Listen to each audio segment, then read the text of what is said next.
అమరావతిపై ఆందోళన వద్దు అని ప్రభుత్వం చెప్తుంటే అదొక అంతులేని కథ అంటోంది వైసీపీ. ప్రపంచ స్థాయి నగరాన్ని నిర్మించాలి అనేదే చంద్రబాబు సర్కార్ ఆలోచన.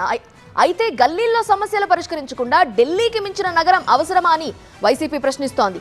ఇంతకీ అమరావతిలో అసలు ఏం జరుగుతోంది?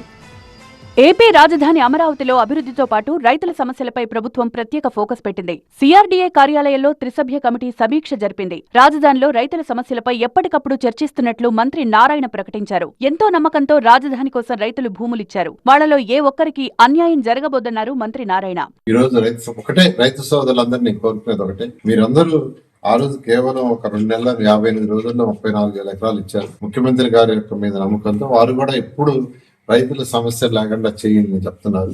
అయితే ఇండివిజువల్ గా ఒక్కొక్కరికి నాకు సపరేట్ గా బెనిఫిట్ కావాలంటే సిస్టమ్ లో వీలు కాదు.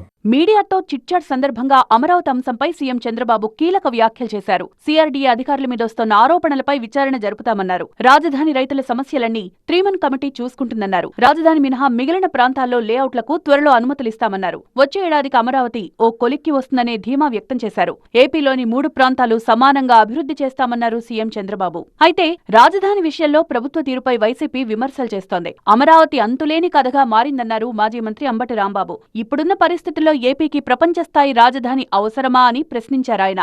ఈ అమరావతి కథ అంతులేని కథ. అమరావతి ఆ కర్మ కాకపోతే ఆంధ్రప్రదేశ్కి ప్రపంచ స్థాయి రాజధాని ఎందుకయ్యా స్వామి? అంటే ఢిల్లీ కన్నా పెద్ద రాజధాని అనమాట, అంతేగా? ఏంటో అంత గొప్ప మనం, నాకు అర్థం కాలేదు. అదే తినడానికి తిండి లేదు, మీసాలకు సంపేంగ నూనెని, రైతులకు గిట్టుబాటు ధర లేదు, సంక్షేమ కార్యక్రమం అమలు చేసే శక్తి లేదు. రాజధాని సింగపూర్ లాంటి రాజధాని, యూకే లాంటి రాజధాని, లండన్ లాంటి రాజధాని ఎందుకంటే మనకి నెత్తినేసి కొట్టుకోనా? నాకు అర్థం కాలేదు. ఏం చేసుకుంటాం? లండన్ లాంటి రాజధాని, సింగపూర్ లాంటి రాజధాని.